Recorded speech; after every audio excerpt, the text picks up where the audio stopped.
And once again, this will not be a Dave Ramsey bash fest. We're talking about his 7 tips in order to pay down your home quicker.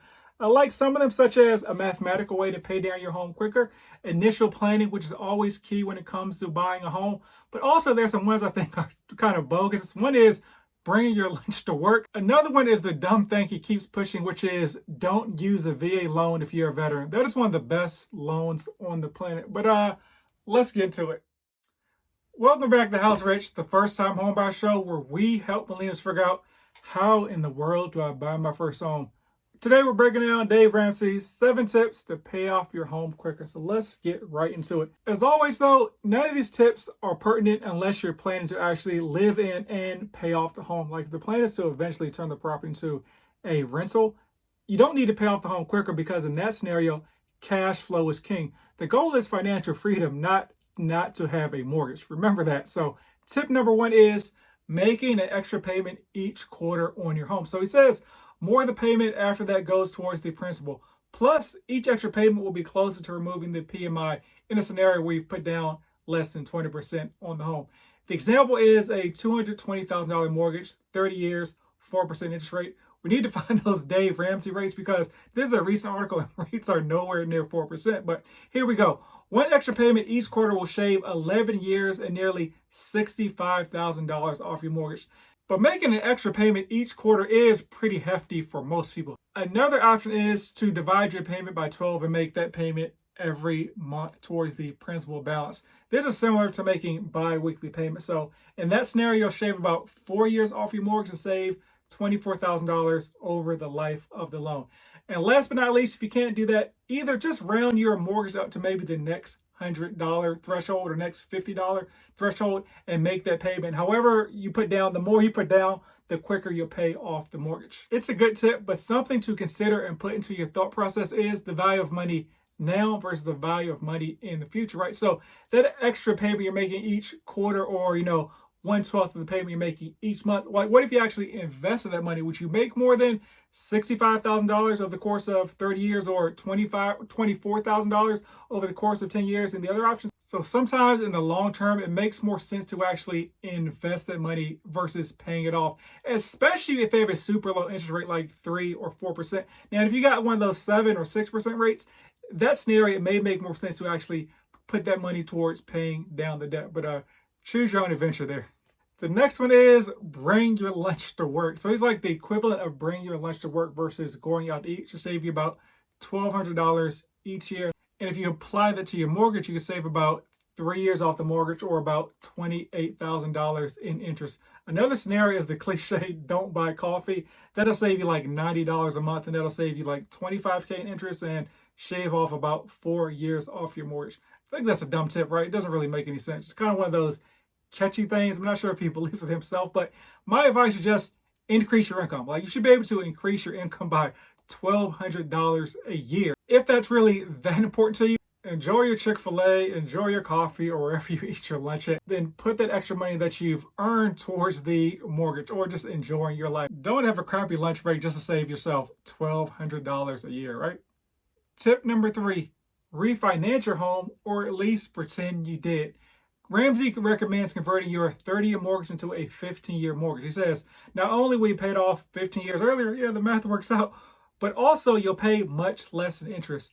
Or if you can't refinance because maybe rates are too high, it doesn't make sense, just pay it off as if you have a 15-year mortgage. You can use a basic mortgage calculator to figure out how to do that. If you don't know where to get one, just email me and I'll provide you one. Now, if you have a mortgage, statistically, you probably have a rate lower than what's out in the market right now because 99% of people have a mortgage rate less than 6%. So that's when it makes sense to pretend to finance. If you have questions about when it makes sense dollars-wise, have your mortgage lender run an analysis for you and have them show you the breakdown of you refinancing and the money you save versus just paying down your mortgage at a 15-year pace based on the current rate.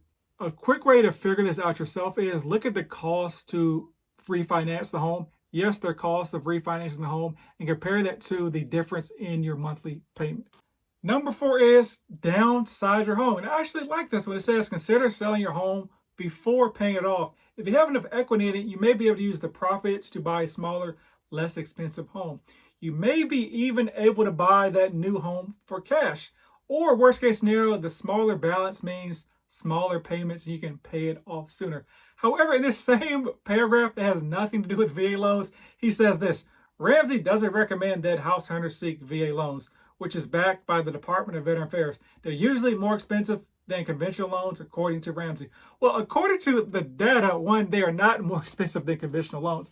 Most lenders do not have origination fees for VA loans, and the interest rates are cheaper on VA loans, and there's no mortgage insurance on VA loans.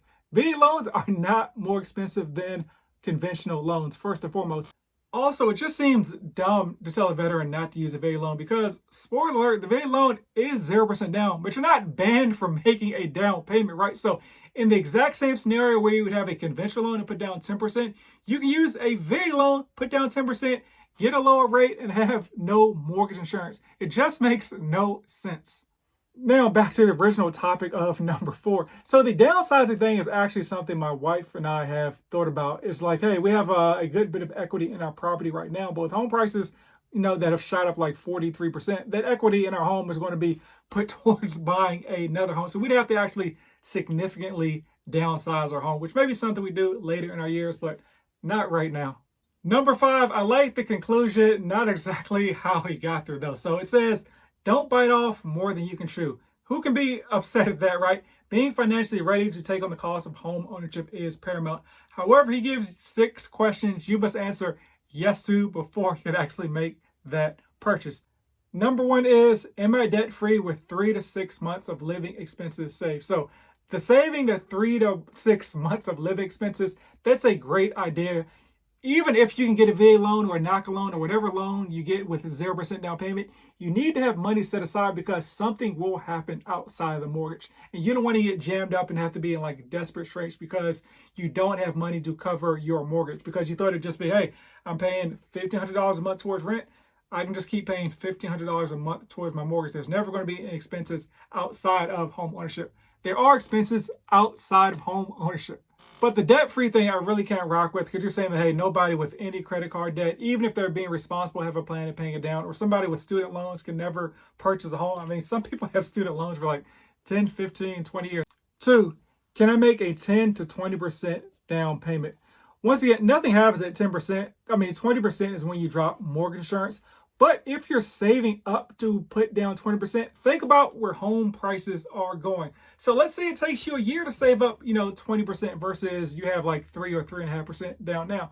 If you had waited in 2020 to 2021, like home prices went up 43% in some areas. So now let's make the numbers super easy. Let's say you were looking at $100,000 home. So you're thinking, hey, maybe I need to save up $20,000 so I can put down a 20% down payment. Well, that home price went up 43%. So now that home is worth $143,000. So you tried to save $20,000, you lost out in $43,000 in equity. I know this is an extreme situation, but I mean, home prices historically go up between 1% and 4% each year. So you trying to wait, an extra year or 2 to save for 20% down payment doesn't make sense because 1, that home is probably going to be gone. And then 2, most likely you can drop the mortgage insurance that you're scared of within like 3 to 5 years anyways. Tip number 3, will I be able to pay the closing costs and moving expenses with cash? Well, you got to pay the closing costs with cash. I guess the moving expenses are different, but it's not an option where you can like finance the closing costs. So I guess it's a tip. 4 is the house payment no more than 25% of my net salary. So I like that tip as well. My advice is always to figure out what your budget is and work backwards from that number. But yeah, that's a good tip. Make sure you're not maxing out your debt to income ratio. As a reminder, your debt to income ratio can sometimes go up to 49.99%, but that is before taxes. So, and it doesn't factor in stuff like your living expenses and things like that. So your real life DTI, if you have a DTI of 49.99%, it's probably going to be close to like 70, 80, 90%. So yes, you will be house poor if you have a DTI of 49.99%, most likely. Number 5, can I afford to choose a 15-year rate mortgage? My advice is typically to only do that with your dream home or your last home. Before that, you're thinking, more about cash flow. Historically, folks only stay in their property or own their property for about 5 to 8 years anyway. So getting a 15-year mortgage on a property that you're not paying off anyways is just constraining your cash flow. So it doesn't really make any sense to me, but it is a dope move to pull on your forever home. You'll probably have to get like a smaller home, but my thoughts are, would you rather have a 30-year mortgage, any home that's maybe 500 more square feet, an extra bedroom, or a home that's a little bit smaller, but with a 15-year mortgage is paid off 15 years earlier? I take the 15 years earlier, in my opinion. Number 6, very important. Can I afford to pay the utility and maintenance costs as long as I own the home?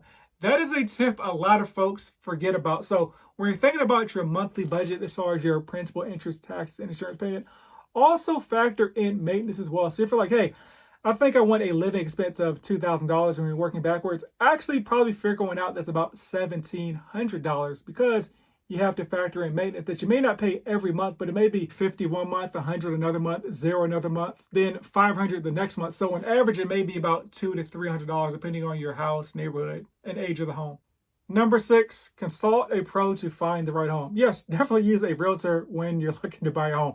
If you're looking in the Dallas area, I can help you out, or I can help you actually find a realtor in all 50 states. So he says, finding a home takes your own time and energy. Instead, choose to rely on the expertise of a real estate professional.